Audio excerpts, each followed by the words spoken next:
मला भाऊच्या शेजारी बसतात त्याचे भाऊ या कार्यक्रमाचे अध्यक्ष आणि आमच्या रयत शिक्षण संस्थेच्या जनरल बॉडीचे सदस्य आहेत. ज्या शाळेमध्ये भाऊ स्कूल कमिटीचे चेअरमन आहेत आणि त्याच शाळेमध्ये शरद पवार काही दिवस शिकलेले आहेत. ज्या शाळेमध्ये हा महाराष्ट्राचा नव्हे देशाचा नेता शिकलेला आहे त्या शाळेचं चेअरमनशिप भूषवणं हे एक भाग्याचं लक्षण आहे. आणि ते भाऊला भाग्य त्यांच्या कर्तृत्वाने मिळालेलं आहे. मला चांगलं आठवतं, मला असं वाटतं दूरसंघावर ज्यावेळेस यशवंतराव चव्हाणांचा पुतळ्याचं अनावरण होतं त्यावेळेस आम्ही या विद्यालयामध्ये शिक्षक म्हणून काम करत असताना आलो. त्यावेळेस पवार साहेबांनी एक वाक्य त्या ठिकाणी वापरलेलं होतं. या परिसराचे माझे मानसपुत्र म्हणून भाऊचा उल्लेख शरद पवार साहेबांनी केला होता. त्या अशा मोठ्या नेत्याला आणि पवार साहेबांना मी आपल्या सर्वांच्या वतीनं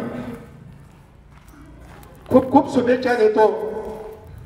त्यांचा जन्म 1940 साली झाला. 2024 आहे म्हणजे त्यांचं वय आहे 84 वर्षाचं.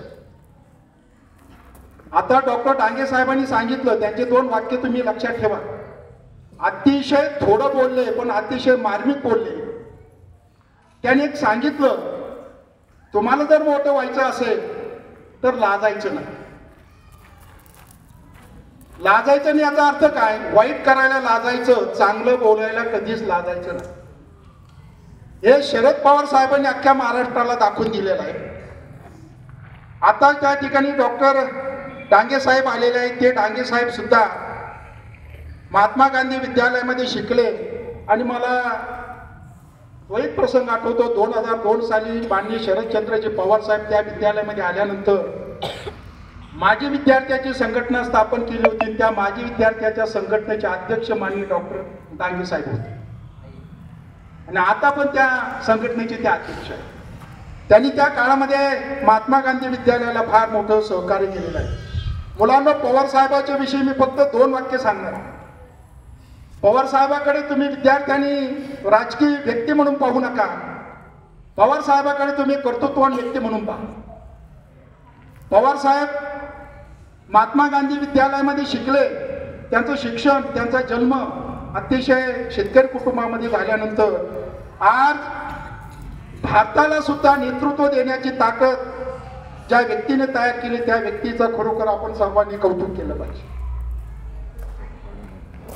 त्यांच्याविषयी एक वाक्य वापरलं जातं की महाराष्ट्रामध्ये जे आता अनेक नेते आहेत, देशामध्ये नेते आहेत, पण एक सुसंस्कृत नेता कसा असावा त्याच्याबद्दल एक प्रसंग मी तुम्हाला सांगणार आहे. तो मी पाहिलेला आहे, दूरदर्शनवर पाहिजे. आणि मी दूरदर्शन पाहत असताना वाईट काही घेत नाही, फक्त चांगलं घेतो. एक प्रसंग होता. आमच्या देशाच्या गानकोकिळा लता मंगेशकर यांचं निधन झालं आणि त्यांचा अंत्यविधीचा कार्यक्रम मुंबईमध्ये होता. आणि त्या मुंबईच्या कार्यक्रमाला देशाचे पंतप्रधान नरेंद्रजी मोदी साहेब आले होते. संपूर्ण परिसर व्हीआयपीने भरलेला होता आणि एका बाजूला प्रसंग असा होता की एका बाजूला शरदचंद्रजी पवार साहेब बसले होते, त्यांच्या शेजारी उद्धव ठाकरे साहेब होते.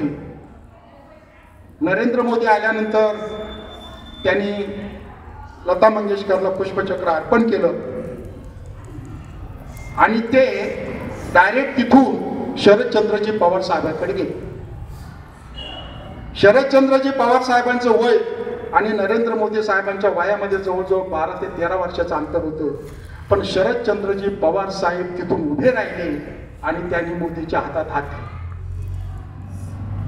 मला या ठिकाणी एकच प्रसंग घेतलेला आहे. देशाचे पंतप्रधान लता मंगेशकरच्या अंत्यविधीला आले. हा कलेचा गौरव भारताने केला. पंतप्रधान शरद पवार साहेबांकडे गेले. हा लोकशाहीचा गौरव पवार साहेबांनी केला आणि पवार साहेब उठून उभे राहिले. हा भारतीय संस्कृतीचा गौरव शरद पवार साहेबांनी केला. हे माझं वाक्य आहे.